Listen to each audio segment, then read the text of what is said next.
Well, we have live from Wayanad, Kerala, where Congress leader Priyanka Gandhi is addressing media. Let's have a look on it. The country with his job in the army. അദ്ദേഹത്തിന് ഹിന്ദി സംസാരിക്കാൻ അറിയാവുന്ന ഒരാളുണ്ടായിരുന്നു. അദ്ദേഹം എന്നോട് പറയായിരുന്നു, ആർമിയിലായിരുന്ന സമയത്ത് അദ്ദേഹം രാജ്യം മുഴുവൻ സഞ്ചരിച്ച കാര്യം എന്നോട് പറയുകയായിരുന്നു. And he said that my mother wants to meet you. അദ്ദേഹം എന്നോട് പറഞ്ഞു, എന്റെ അമ്മയ്ക്ക് എന്നെ കാണണം എന്ന് അദ്ദേഹം എന്നോട് പറഞ്ഞു. But he said she couldn't walk up to here because she has a problem with her leg. പക്ഷെ അദ്ദേഹം പറഞ്ഞു, റോഡിൽ വരെ പ്രിയങ്കജിയെ കാണാൻ വേണ്ടിയിട്ട് റോഡിൽ വരെ വരാൻ അമ്മയ്ക്ക് പറ്റില്ല, കാരണം അമ്മയുടെ കാലിൽ എന്തോ പ്രശ്നമുണ്ടായിരുന്നു, നടക്കാൻ പറ്റില്ല. So I said, take me to your house. And I walked with him towards his house. അപ്പൊ ഞാൻ അദ്ദേഹത്തോട് പറഞ്ഞു, അപ്പൊ ശരി, എന്നാ ഞാൻ നിങ്ങളുടെ വീട്ടിലേക്ക് വരാം, എന്നെ നിങ്ങളുടെ വീട്ടിലേക്ക് കൊണ്ടുപോകും. ഞാൻ അദ്ദേഹത്തിന്റെ കൂടെ അവരുടെ വീട്ടിലേക്ക് നടന്നുപോയി. When I reached his house, it was already dark. And in the veranda of his house, I saw his mother. She was wearing a white long dress. She was waiting. And when she saw me, she had never seen me before. She had never seen me before. But when she saw me, she hugged me and held me as if I was her child. അത് മാത്രമല്ല, ഞാൻ ആ വീട്ടിലേക്ക് നടന്നു പോയപ്പോൾ രാത്രിയായിരുന്നു. ആ സമയത്ത് വരാന്തയിൽ ഞാൻ അദ്ദേഹത്തിന്റെ അമ്മയെ കണ്ടു. വെള്ള ഡ്രസ്സിലിരിക്കുന്ന അമ്മയായിരുന്നു. ആ അമ്മ എന്നെ ആദ്യമായിട്ട് കാണുകയാണ്. മുമ്പ് അമ്മ എന്നെ കണ്ടിട്ടേ ഇല്ല. പക്ഷെ എന്നെ കണ്ടപ്പോ സ്വന്തം മകളെ പോലെ എന്നെ ആലിംഗനം ചെയ്ത് ആ അമ്മ ചേർത്ത് പിടിക്കുകയായിരുന്നു വയനാട്ടിൽ. And I can truthfully tell you, I did not feel any difference in the way she held me and the way my mother holds me.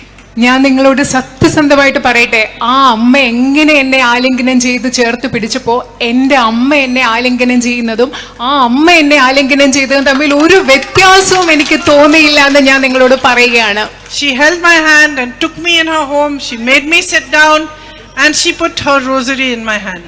അത് മാത്രമല്ല, ആ അമ്മ എൻ്റെ കൈ പിടിച്ചു എന്നെ വീട്ടിൽ കൊണ്ടുപോയി അവിടെ ഇരുത്തി. അത് മാത്രമല്ല, ആ അമ്മയുടെ കയ്യിലുണ്ടായിരുന്ന കൊന്ത എൻ്റെ കയ്യിൽ വെച്ച് തന്നു. Her name is Frisia and she told me, this rosary you give to your mother. അത് മാത്രമല്ല, ആ അമ്മയുടെ പേരെന്തായിരുന്നു അറിയോ? ഫ്രീസിയ. എൻ്റെ കയ്യിൽ കൊന്ത വെച്ച് തന്നിട്ട് ആ അമ്മ എന്നോട് പറഞ്ഞു, ഈ റോസറി, ഈ കൊന്ത കൊണ്ടുപോയി നിങ്ങളുടെ അമ്മയ്ക്ക് കൊടുക്കണം, അതായത് സോണിയ മാമിന് കൊടുക്കണം എന്നാണ് ആ അമ്മ എന്നോട് പറഞ്ഞത്. I felt like I have not even stepped into Wayanad and I already have a mother here. അത് മാത്രമല്ല, എനിക്ക് എന്താ തോന്നിയെന്നറിയോ? ഞാൻ വയനാട്ടിലോടൊന്ന് കാലെടുത്ത് വെച്ചതേ ഉള്ളൂ, അപ്പോഴേ എനിക്ക് ഇവിടെ ഒരു അമ്മയെ കിട്ടിയെന്നാണ് അന്നത്തെ ദിവസം എനിക്ക് തോന്നിയത്. That is how you made me feel. The first moment that I stepped onto your soil. നിങ്ങളുടെ ഈ മണ്ണിൽ, വയനാടിന്റെ മണ്ണിൽ ആദ്യത്തെ പ്രാവശ്യം കാലെടുത്ത് വെച്ചപ്പോ വയനാട്ടുകാരായി നിങ്ങൾ എന്നെ അങ്ങനെയാണ് എനിക്ക് തോന്നിപ്പിച്ചത്. എനിക്കൊരു അമ്മയെ തന്നതുപോലെയാണ് നിങ്ങൾ എന്നെ തോന്നിപ്പിച്ചത്. When I was sitting next to Frisia and she handed me the rosary, it reminded me immediately of when I was 19 years old. ഞാൻ ഫ്രേസിയ എന്ന് പറയുന്ന അമ്മയുടെ അടുത്തിരുന്നപ്പോൾ ആ അമ്മ എൻ്റെ കയ്യിൽ കൊന്ത തന്നപ്പോഴൊക്കെ ഞാൻ 19 വയസ്സ്, എനിക്ക് 19 വയസ്സുണ്ടായിരുന്ന ആ സമയത്തെക്കുറിച്ചാണ് ഞാൻ ആലോചിച്ചത്.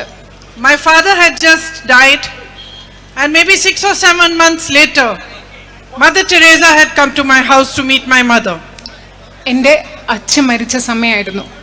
ആ സമയം ഒരു 5-6 മാസം കഴിഞ്ഞ ശേഷം ഒരു പ്രാവശ്യം മദർ തെരേസ എൻ്റെ വീട്ടിൽ എൻ്റെ അമ്മയെ കാണാൻ വന്ന സമയമായിരുന്നു. I had fever, so I was lying down in my bed. I didn't go out of the room. ആ സമയത്ത് എനിക്ക് പനി പിടിച്ചിരിക്കുകയായിരുന്നു. അതുകൊണ്ട് ഞാൻ മദർ തെരേസ വന്നപ്പോൾ ഞാൻ കാണാൻ പോയില്ല, ഞാൻ എൻ്റെ റൂമിൽ തന്നെ ബെഡിൽ കിടക്കുകയായിരുന്നു. But she asked to see me and she came into my room and she sat by my bedside and she put her hand on my head. പക്ഷെ മദർ തെരേസ എനിക്ക് പോയി കാണാൻ പറ്റിയില്ല. പക്ഷെ എന്നെ കാണണമെന്ന് പറഞ്ഞ് ആ റൂമിൽ വന്നു. ഞാൻ കിടക്കുകയായിരുന്നു. അമ്മ എൻ്റെ തലയിൽ ഇങ്ങനെ കൈവച്ചു. And just like Frisia, she took my hand and she put her rosary in my hand. ഇപ്പോൾ കഴിഞ്ഞ പ്രാവശ്യം വയനാട്ടിൽ വന്നപ്പോൾ ഫ്രേസിയ എന്ന അമ്മ എൻ്റെ കയ്യിൽ ആ കൊന്ത വെച്ച് തന്നതുപോലെ അന്ന് മദർ തെരേസ എൻ്റെ കൈ പിടിച്ച് മദർ തെരേസയുടെ കയ്യിലിരുന്ന കൊന്ത എൻ്റെ കയ്യിൽ വെച്ച് തന്നു. And I think she saw that I was suffering because my father had died and I was troubled, and she probably may have realized that maybe I had fever because I was suffering and I was sad.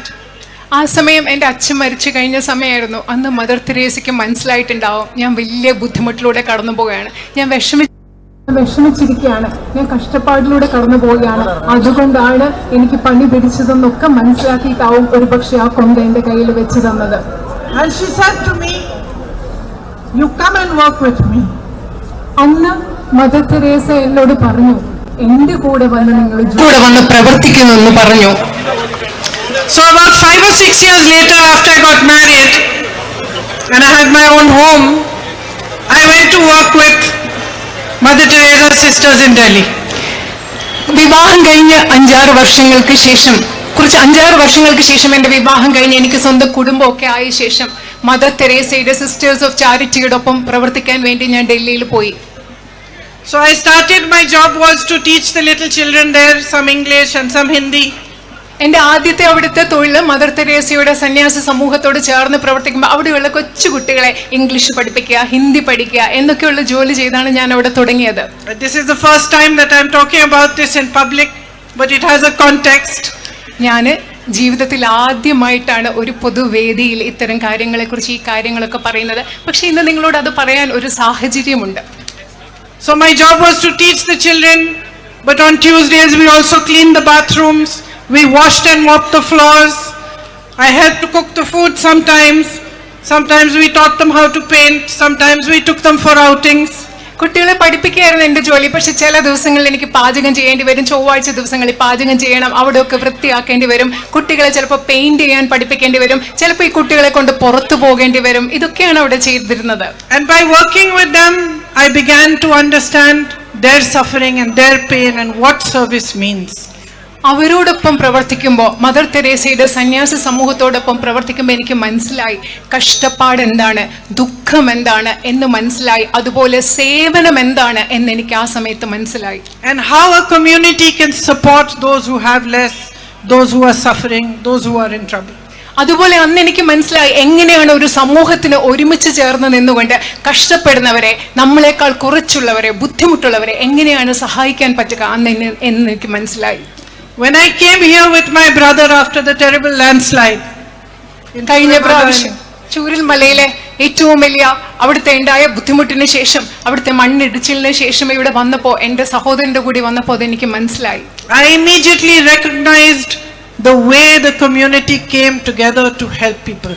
ഇവിടെ വന്നപ്പോൾ എനിക്ക് പെട്ടെന്ന് മനസ്സിലായി എങ്ങനെയാണ് വയനാട്ടിലെ ഒരു സമൂഹം മുഴുവൻ ബുദ്ധിമുട്ട് അനുഭവിക്കുന്ന ജനങ്ങളെ സഹായിക്കാൻ വേണ്ടി ഒരുമിച്ച് വന്നതെന്ന്.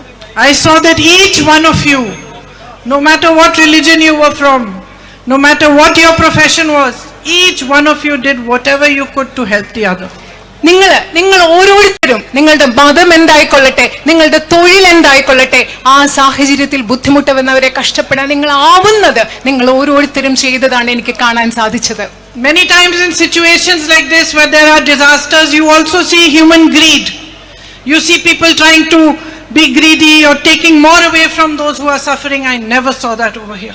നിങ്ങൾക്കറിയാം, ഇതുപോലെയുള്ള പ്രകൃതിക്ഷോഭങ്ങൾ ഉണ്ടാകുമ്പോൾ പലയിടത്തും മനുഷ്യരുടെ അത്യാഗ്രഹം നമ്മൾ കാണാറുണ്ട്. മനുഷ്യർ പലതും മറ്റുള്ളവർക്ക് ആവശ്യമുള്ള കാര്യങ്ങൾ എടുത്തു പോകുന്നത് കാണാനുണ്ട്. പക്ഷേ ഞാനത് ഒരിക്കലും മനുഷ്യൻ അത്യാഗ്രഹത്തോടെ പെരുമാറുന്നത് ഞാൻ വയനാട്ടിൽ കണ്ടില്ല.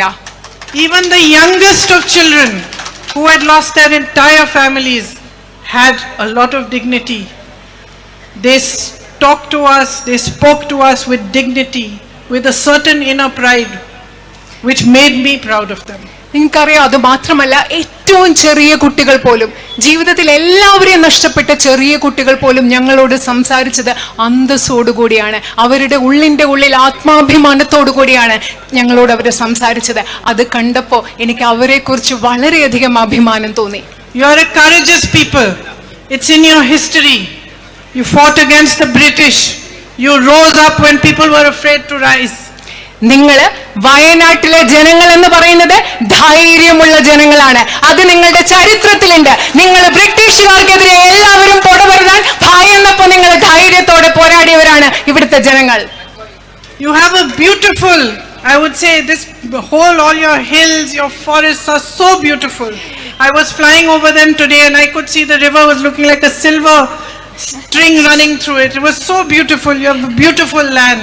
നിങ്ങളുടെ വയനാട് എന്ന് പറയുന്നത് എന്ത് മനോഹരമായ ഒരു ഭൂമിയാണ്. നിങ്ങളുടെ മലകളും ഇവിടുത്തെ മരങ്ങളും ഒക്കെ. ഞാൻ ഇന്ന് വയനാട്ടിന് മുകളിലൂടെ പറഞ്ഞപ്പോൾ നദികൾ, ചെറിയ വെള്ളി രേഖകൾ പോലെ നദികൾ കാണുന്നു. വളരെ മനോഹരമായ ഒരു ഭൂമിയാണ് നിങ്ങൾക്ക് ഇവിടെ വയനാട്ടിലുള്ളത്. A rich history, the Arakal caves, and a history of harmony amongst people, where everyone from every religion lives in harmony and peace together. നിങ്ങൾക്ക് വളരെ സമ്പന്നമായ ഒരു ചരിത്രമുണ്ട്. ഇടയ്ക്കൽ ഗുഹകളൊക്കെ ചേർന്നിട്ടുള്ള സമ്പന്നമായ ഒരു ചരിത്രം. അത് മാത്രമല്ല, എല്ലാ മതങ്ങളിൽപ്പെട്ട ആളുകളും സൗഹാർദ്ദത്തോടുകൂടി ജീവിക്കുന്ന ഒത്തൊരുമയുടെ ഒരു പാരമ്പര്യവും ചരിത്രവും കൂടി വയനാട്ടിനുണ്ട്. You are an agricultural community that feeds the whole nation. നിങ്ങൾ ഒരു കർഷക സമൂഹമാണ്. സമൂഹത്തിന് മുഴുവൻ, രാജ്യത്തിന് മുഴുവൻ അന്നം നൽകുന്ന കർഷക സമൂഹം. Your values are strong. You believe in equality, social justice. It is apparent everywhere. You are followers of Narayan Guruji. നിങ്ങളുടെ മൂല്യങ്ങൾ വളരെ ശക്തമാണ്. നിങ്ങൾ തുല്യതയിൽ വിശ്വസിക്കുന്നു, സാമൂഹിക നീതിയിൽ വിശ്വസിക്കുന്നു. കേരളത്തിലെ ജനങ്ങൾ ശ്രീനാരായണ ഗുരുവിന്റെ പിൻഗാമികളാണ്. അദ്ദേഹത്തിന്റെ ആശയങ്ങൾ ഉൾക്കൊള്ളുന്നവരാണ്. And you honor the teachings of all the religions of people who live here. അതുമാത്രമല്ല, ഈ നാട്ടിൽ ജീവിച്ചിരുന്ന മഹാന്മാരായ വ്യക്തികളുടെ എല്ലാ മതങ്ങളിലും ഉള്ളവരുടെ അവർ പഠിപ്പിച്ചത് എന്താണോ, ആശയങ്ങൾ എന്താണോ, അതിനെ നിങ്ങൾ ഓരോരുത്തരും ആദരിക്കുന്നു. How can I not be the proudest person in India today to have this opportunity to represent you? ഇന്ന് ഞാൻ എങ്ങനെയാണ് ഇന്ത്യയിലെ ഏറ്റവും അഭിമാനമുള്ള വ്യക്തിയായി മാറുന്നത്? വയനാടിനെ പ്രതിനിധീകരിക്കുക, വയനാട്ടിലെ ജനപ്രതിനിധിയാകുന്ന എന്നതിലൂടെ ഇന്ത്യയിലെ ഏറ്റവും അഭിമാനമുള്ള വ്യക്തിയായി എനിക്ക് മാറാതിരിക്കാൻ കഴിയുന്നത് എങ്ങനെയാണെന്ന്. If you elect me, it will be the greatest honor for me. നിങ്ങൾ എന്നെ നിങ്ങളുടെ ജനപ്രതിനിധിയായി തെരഞ്ഞെടുക്കുകയാണെങ്കിൽ എനിക്ക് കിട്ടുന്ന ഏറ്റവും വലിയ ആദരമായി ഞാൻ അതിനെ കണക്കാക്കും. You know the times we are living in, when there is a BJP government at the center. നിങ്ങൾക്കറിയാം, കേന്ദ്രത്തിൽ ഒരു BJP ഗവൺമെന്റ് അധികാരത്തിലിരിക്കുന്ന ഒരു കാലഘട്ടം, നമ്മൾ ജീവിക്കുന്ന കാലഘട്ടം എങ്ങനെയാണെന്ന് നിങ്ങൾക്കറിയാം. Where fear and mistrust and anger is spread amongst different communities. നമ്മുടെ രാജ്യത്തെ വിവിധ സമുദായങ്ങൾക്കിടയിൽ ഭയം, അതുപോലെ തന്നെ ദുരിതം, ദേഷ്യം, ഇതെല്ലാം പടർന്നു പിടിച്ചുകൊണ്ടിരിക്കുന്ന ഒരു കാലഘട്ടത്തിലാണ് നമ്മൾ ഇന്ന് ജീവിക്കുന്നത്. You have seen the attacks that take place on minorities. You have seen what's happened in Manipur. You have seen again and again the spread of anger, the spread of hatred by this government, concerted in a planned fashion. നിങ്ങൾ കാണുന്നുണ്ട് ഈ രാജ്യത്തെ ന്യൂനപക്ഷങ്ങൾക്കെതിരെ എന്തുമാത്രം അക്രമമാണ് നടന്നുകൊണ്ടിരിക്കുന്നത്. നിങ്ങൾക്കറിയാം എന്തുമാത്രമാണ് മണിപ്പൂരിൽ നടന്നുകൊണ്ടിരിക്കുന്നത്. എന്താണെന്ന് അറിയാം. രാജ്യത്ത് മുഴുവൻ വെറുപ്പും വിദ്വേഷവും ഭയവും എങ്ങനെയാണ് ആസൂത്രിതമായി ഈ ഗവൺമെന്റ് നടപ്പിലാക്കിക്കൊണ്ടിരിക്കുന്നത്, പടർത്തിക്കൊണ്ടിരിക്കുന്നതെന്ന് നിങ്ങൾക്ക് കൃത്യമായി അറിയാം. The values of our constitution are constantly being subverted. നമ്മുടെ രാജ്യത്തെ ഭരണഘടനയുടെ മൂല്യങ്ങളെ നിരന്തരം അട്ടിമറിച്ചുകൊണ്ടിരിക്കുന്ന ഒരു കാലഘട്ടത്തിലാണ് നമ്മൾ ഇന്ന് ജീവിക്കുന്നത്. And policy after policy is made to favor the Prime Minister's friends rather than for the good of the public. പ്രധാനമന്ത്രിയുടെ സുഹൃത്തുക്കളെ സഹായിക്കുന്നതിന് വേണ്ടിയാണ് ഒന്നൊന്നായി ഈ രാജ്യത്തെ നയങ്ങൾ രൂപീകരിച്ചുകൊണ്ടിരിക്കുന്നത്. അത് ഈ രാജ്യത്തെ സാധാരണക്കാർക്ക് വേണ്ടിയുള്ള നയങ്ങളല്ല. There is no compassion for our farmers who toil in the heat and the dust day in and day out. There is no compassion for them. രാത്രിയും പകലിലും ഈ ചൂടിലും മണ്ണിലും പൊടിയിലുമെല്ലാം കഷ്ടപ്പെടുന്ന നമ്മുടെ കർഷകരായ സഹോദരരോട് യാതൊരു അനുകമ്പയും അനുതാപവും ഈ ഗവൺമെന്റിനില്ല. There is no understanding of the traditions and no respect for the tribal peoples. Their lands are taken away and given away to big businessmen. നമ്മുടെ നാട്ടിലെ ആദിവാസികളുടെ പാരമ്പര്യത്തോട് ബഹുമാനമില്ല. അവരുടെ പാരമ്പര്യം എന്താണെന്ന് മനസ്സിലാക്കുന്നില്ല. അവരുടെ ഭൂമി എടുത്ത് ഈ രാജ്യത്തെ വൻകിട സമ്പന്നരായ വ്യവസായികൾക്ക് നൽകുകയാണ് ഈ ഗവൺമെന്റ് ചെയ്യുന്നത്. Here in Wayanad you have a strong agricultural community. You grow coffee, rice, pepper, ginger, areca. നിങ്ങൾ ഇവിടെ വയനാട്ടിൽ വളരെ ശക്തമായ ഒരു കർഷക സമൂഹമുണ്ട്. നിങ്ങൾ കാപ്പി കൃഷി നടത്തുന്നു, നിങ്ങൾ ഇഞ്ചി കൃഷി നടത്തുന്നു, നിങ്ങൾ അതുപോലെ തന്നെ നിങ്ങൾ അടയ്ക്ക കൃഷി നടത്തുന്നു, നിങ്ങൾ നെൽകൃഷി നടത്തുന്നു. ഇതൊക്കെ ഇവിടെ നടക്കുന്നുണ്ട്. ഇഞ്ചി കൃഷി നടത്തുന്നുണ്ട്. Again and again the promises to give you MSP for your crops ring hollow. അത് മാത്രമല്ല, നിങ്ങൾക്ക് വീണ്ടും വീണ്ടും നിങ്ങളുടെ കാർഷിക വിലകൾക്ക് മിനിമം താങ്ങുവില നൽകാം എന്ന് പറയുന്ന വാഗ്ദാനം പൊള്ളയായ വാഗ്ദാനമാണ് വീണ്ടും വീണ്ടും നിങ്ങൾക്ക് നൽകിക്കൊണ്ടിരിക്കുന്നത്. Your tourism industry is strong, but so much more can be done to strengthen it further. നിങ്ങളുടെ വിനോദസഞ്ചാര വ്യവസായം എന്ന് പറയുന്നത് വളരെ ശക്തമാണ്. പക്ഷേ അതിനെ കൂടുതൽ ശക്തിപ്പെടുത്തുന്നതിന് ധാരാളം കാര്യങ്ങൾ ഇനിയും ചെയ്യേണ്ടതുണ്ട്. I see so many small shops, small businesses. All of you have suffered because of the government's policies. While you have to answer to them for GST and all sorts of taxes, and prices are rising, and my sisters find it difficult to move forward. Big businessmen flourish and they get all the benefits from the central government. നിങ്ങൾ ഇവിടെ ഇപ്പൊ ഞാൻ കാണുന്നുണ്ട് സാധാരണ കൊച്ചു കൊച്ചു കടകളുണ്ട്, ചെറിയ ചെറിയ കച്ചവടക്കാരുണ്ട്. ചരക്ക് സേവന നികുതി പോലെയുള്ള നയങ്ങൾ കൊണ്ട് നിങ്ങൾക്ക് ധാരാളം ബുദ്ധിമുട്ടുണ്ട്. ഇവിടെയുള്ള എന്റെ സഹോദരിമാർ ജീവിതം മുൻപോട്ട് കൊണ്ടുപോകാൻ ബുദ്ധിമുട്ടുകയാണ്. അതേസമയം ഗവൺമെന്റിന്റെ നയങ്ങൾ എപ്പോഴും സഹായിക്കുന്നത് വലിയ ബിസിനസ്സുകാരെയും അവർ വളർന്നുകൊണ്ടിരിക്കുന്ന ഒരു സാഹചര്യത്തിലാണ് നമ്മൾ ഇന്ന് ജീവിക്കുന്നത്. Unemployment is at an all-time high in the country. നമ്മുടെ രാജ്യത്ത് തൊഴിലില്ലായ്മ ഏറ്റവും കൂടുതൽ വലിയ നിരക്കിലാണ് ഇന്നുള്ളത്. Parents work hard to educate their children, but they see no future for them. നമ്മുടെ മാതാപിതാക്കൾ സ്വന്തം കുഞ്ഞുങ്ങളെ പഠിപ്പിക്കാൻ വേണ്ടി വളരെയധികം കഷ്ടപ്പെടുകയാണ്. പക്ഷെ തങ്ങളുടെ കുഞ്ഞുങ്ങൾക്ക് ഒരു ഭാവി കാണാൻ അവർക്ക് സാധിക്കുന്നില്ല. You have a hub of sports here, and I know you love soccer, but your facilities are not good enough. They need to be improved. New opportunities need to be created for all these young boys who train so hard and work so hard to play for their state, to play for their country. എനിക്കറിയാം വയനാട്ടിലുള്ള നിങ്ങൾക്ക് sports കായിക വിനോദങ്ങൾ വളരെ ഇഷ്ടമാണ്, football വളരെ ഇഷ്ടമാണ്. പക്ഷെ ഇവിടെ കൂടുതൽ സൗകര്യങ്ങൾ ഉണ്ടാകേണ്ട ആവശ്യമുണ്ട്. നമ്മുടെ രാജ്യത്തിന് വേണ്ടി, സംസ്ഥാനത്തിന് വേണ്ടി ഒക്കെ കളിക്കാൻ തയ്യാറായി നിൽക്കുന്ന ചെറുപ്പക്കാർക്ക് വേണ്ടി കൂടുതൽ സംവിധാനങ്ങൾ ആ മേഖലയിൽ ഉണ്ടാകേണ്ട ആവശ്യമുണ്ട്. And over the years, because of the change in the kind of crops you are growing, you have developed a water issue here as well that needs resolution. അത് മാത്രമല്ല, നിങ്ങൾ വർഷങ്ങളായി പലതരത്തിലുള്ള വിളകൾ നിങ്ങൾ കൃഷി ചെയ്യുകയാണ്. അതുകൊണ്ട് നിങ്ങൾക്ക് ജലവുമായിട്ട് ബന്ധപ്പെട്ട്, ജലസേചനവുമായി ബന്ധപ്പെട്ട ഒരു പ്രശ്നമുണ്ട്. അതും പരിഹരിക്കേണ്ടതുണ്ടെന്ന് എന്ന് എനിക്കറിയാം. The tribal community needs access to healthcare, needs better access to education. You need better houses. അത് മാത്രമല്ല, ഇവിടുത്തെ ആദിവാസി സമൂഹത്തിന് കൂടുതൽ ആരോഗ്യ മേഖലയിൽ കൂടുതൽ പ്രവേശിക്കാനുള്ള സംവിധാനങ്ങൾ ഉണ്ടാകണം, കൂടുതൽ മെച്ചപ്പെട്ട വിദ്യാഭ്യാസം ഉണ്ടാകണം, അതുപോലെ കൂടുതൽ മെച്ചപ്പെട്ട സൗകര്യങ്ങൾ ഉണ്ടാവണം. While I was coming here, some girls were standing outside their school. They stopped me and I asked them, what is the biggest thing that you think needs to be done? And they told me again about the medical college. ഞാൻ ഇങ്ങോട്ട് വരുമ്പോൾ വഴിയിൽ കുറച്ച് പെൺകുട്ടികൾ നിൽക്കുന്നുണ്ടായിരുന്നു. ഞാൻ അവരോട് സംസാരിച്ചിട്ട് അവരോട് ചോദിച്ചു, നിങ്ങളുടെ ഏറ്റവും പ്രധാനപ്പെട്ട ആവശ്യം എന്താണ്, ഏറ്റവും അത്യാവശ്യമായി ഇവിടെ ചെയ്യേണ്ട കാര്യം എന്താണെന്ന് ചോദിച്ചപ്പോൾ അവർ പറഞ്ഞ മറുപടി മെഡിക്കൽ കോളേജ് എന്നതാണ്. And how important healthcare services are. എനിക്കറിയാം ആരോഗ്യ പരിരക്ഷാ സംവിധാനങ്ങൾ എത്രമാത്രം പ്രധാനപ്പെട്ടതാണെന്ന് അറിയാം. I know my brother has been fighting for it and he has managed, at least with some pressure, to get some progress.